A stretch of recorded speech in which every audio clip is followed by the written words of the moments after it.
I want to pose to you a question. What exactly is the Carnival? Now, if you said that it was a celebration, a festivity, even a plot point in the story, you would be correct. But I asked this question because I think that the Carnival and many of the other events we've experienced in the story of Rinascita have been leading us to a much bigger outcome, a much bigger question than what we may think of it on the surface. Recently, I was rewatching one of the first trailers for the 2.0 chapter update, where Kuro was introducing the region of Rinascita for the first time. It depicts the Montelli and Visalia families in an argument between whether the Carnival should be held or the teachings of the order should be maintained. And I think that after watching it again now, when the 2.7 update is about to hit very soon to conclude the entire story of the region, it has a much deeper meaning than ever before. I'll play it for you quickly now. Montelli! This push for the Carnival. You invite history to repeat itself. Lady Visalia, holding the Carnival is a wish we Montellis share with the people. The divine envoys must not be defiled. Should your reckless actions anger the Sentinel, we risk disaster like that of 10 years ago. Are the Montellis truly prepared to bear the consequences? It is known to all that the Sentinel is a god of peace and mercy. We only seek to carry on the festivity in honor of their name. You Montellis risk tarnishing the Order's doctrines for your own greed. Mark my words, your obstinance will spell disaster. Now, if you didn't catch it, I'll have to ask you to be a bit patient, because the main thematic discussion and the takeaway for this scene is going to be something that we're going to be talking about for the rest of the video. You may have a bit of an idea of what this is if you've watched my video on the thought process of Leviathan, but the Rinascita story has a much deeper philosophical meaning overall than what it's really letting on. So far, we've experienced a journey across Ragusa and then Septimont, and that's left a lot of people wondering why we, as Rover, are even here in the first place. What is the point of our efforts, our fighting in this archipelago? What is the reason we're even here? What are we trying to prove? And in this video, I want to push forward a personal theory that almost the whole Rinascita story, from 2.0 to now with 2.7 about to hit, that the story has been trying to answer a central question. When faced with the choice between freedom and security, which is the most important? In my brand video, I talked about a concept that was surprisingly complex and something I didn't expect to find in a gacha game. To put it simply, it's an idea first pushed forward by Russian philosopher and literary critic Mikhail Bahktin, called the Carnivalesque. I do recommend watching my rant video if you are curious about this, because if you want the full explanation, this is a rather hard concept to explain, so I'll only be talking about the bare minimum for today's video.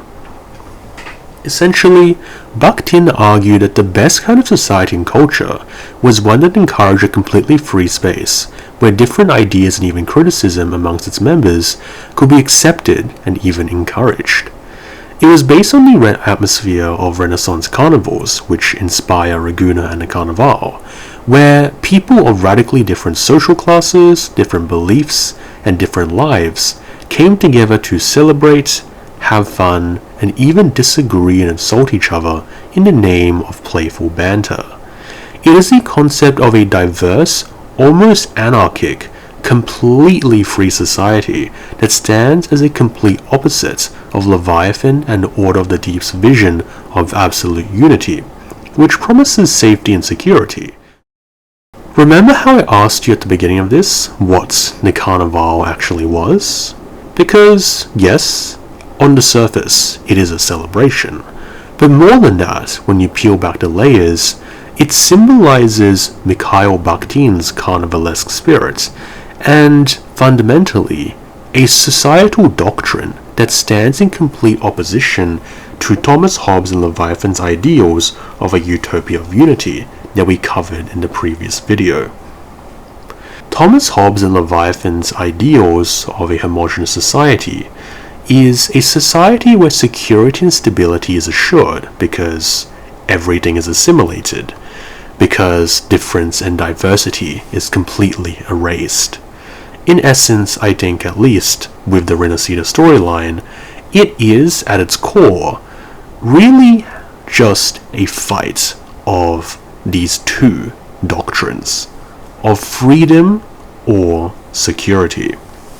When the Montelli and Fessalia families fight over whether the Carnival should be held or the Order's doctrines followed, when Sentinel Imperator and the Frenodian Leviathan fight over how the land of Rinascita should be governed and ruled, when Septimont fights to reject the law of the Dark Tide's paradise, all of these things, what we are watching, what we are experiencing, is not just a physical fight, but a fight of ideals. Should we go to the direction of freedom with all the risks, anarchy, and danger it entails, or be assimilated and obedient, but assure a strict yet twisted route to peace and security? I think there is no better scene that illustrates this dichotomy that I just talked about than the scene where Brandt, who embodies the carnivalesque style and aesthetic, sails into Ragusa for the first time and essentially pans to Fenrico, who essentially illustrates the opposite of Hobbes and Leviathan's utopia of assimilation and unity. In my opinion, at least, this is one of the most masterfully choreographed cutscenes that nobody talks about, where we get to see on full display the clash of Thomas Hobbes' idealism of security and unity and Mikhail Bahktin's freedom in diversity. Let me play it for you now. When freedom is unchecked, the insidious evil of division takes root. People of the Sentinel, do not lose yourselves in these fleeting pleasures. Remember what unites us all.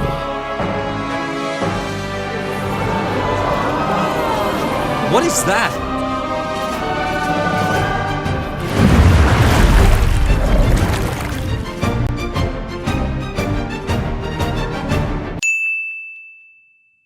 Friends!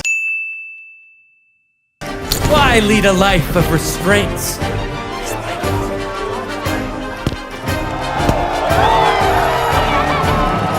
Why not live like there's no tomorrow?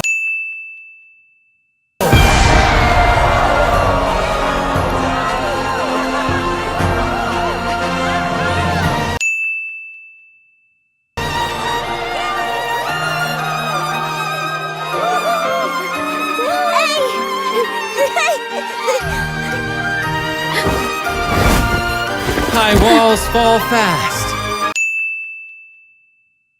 All you free spirits, join us to set sail again! So really, it boils down to this: freedom or security?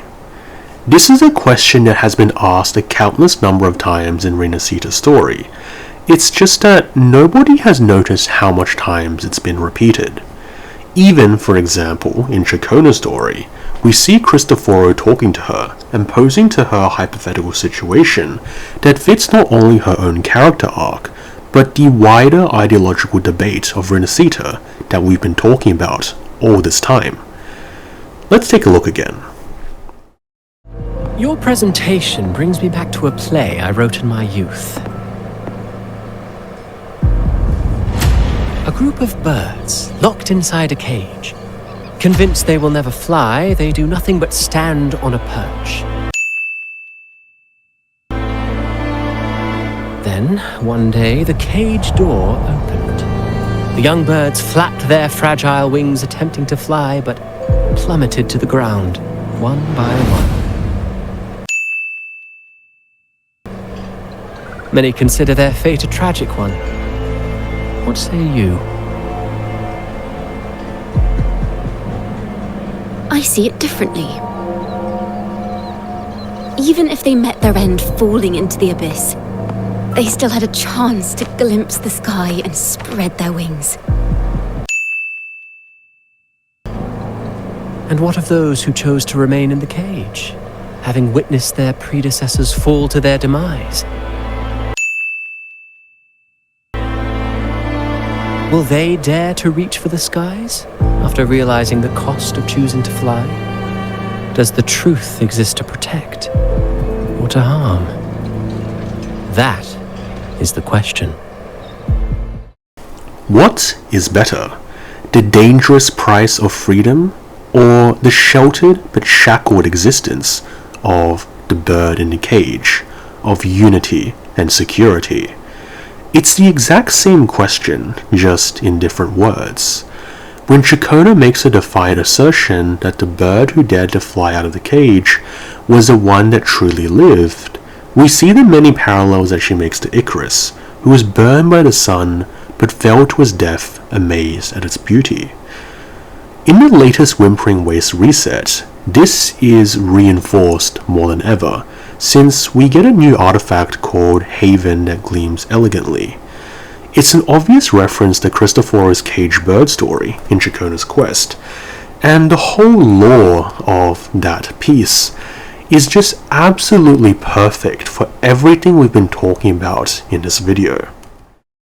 It's whisper repeated over and over, offering a tempting promise. Give up yourself. Give up your freedom. Give up your thoughts. Surrender everything. And live on like a bird in a cage. In return, it promises true happiness. In Augusta's story, we see the tempting whispers of the Dark Tide try to convince her to accept its power, to take the easy route if she wants to be the ruler of Septimont. Her rejection of it is not only a rejection of the Dark Tide, but a rejection of prophecy, of her exercising her own freedom to create a future that, while uncertain, is defined on her terms. In Iono's story, we see her rejection of fate in order to take her own life into her own hands, even if it means that she will have to gamble everything, even her very existence, on a hope that Septimont's freedom can be assured. It's the same question, spoken only in different words. Freedom or security? Leviathan and the Order of the Deep have continued to promise a paradise, update after update. Its preferred method to achieve this is complete and absolute assimilation that we've already talked about. However, that which it cannot unify is cut off from the mass like rotting flesh off a wound. We see this within practices such as the Pilgrim Sail, where any dissenting heretics are cast off to sea to die in what the people Laguna nickname the Ship of Fools. However, as we know, there's always two sides to a situation. Within Brand's Symbolism, for example, we see how his name is a direct inspiration of the Renaissance satirist Sebastian Brandt, who wrote a book that was a searing critique of the corruption of the Catholic Church during his time. Its name? Das Narrenschiff, the Ship of Fools. Within it, Brand makes reference to Plato's metaphor of the ship of state, where a country's operation and fate is compared to that of sailing a ship. If the ship is captained by corrupt and worthless politicians, it will sink. Captained by those that are knowledgeable and capable, then the ship will sail smoothly. Brand utilizes this metaphor to accuse the Catholic Church of the time of being incumbent, corrupt, and responsible for the downfall of the state, of the sinking of the ship. Even though the Order of the Deep calls the people it sends on the Pilgrim Sail heretics and fools for rejecting its doctrine of security and unity, Brant, a victim of the Pilgrim sale himself, uses his symbolic link to Sebastian Brant's Das Narrenschiff to turn the question back on his accusers, arguing that the true fools are the Order of the Deep, whose corruption and malpractice is running Rinascita into the ground. And now we stand on the edge of the 2.7 updates, where not only the ultimate fight with Leviathan, but I think the final clash of ideals of freedom or security will finally take place. This story began when the first people that came to Rinascita were guided by their boats, settling the islands and forming civilizations. And now we are nearing the very end of that story, where we will have to finally face not only our enemy, but their ideals. And when that time comes, there will only be one question left to ask. On the ship of state that is Rinascita, who is the true fool?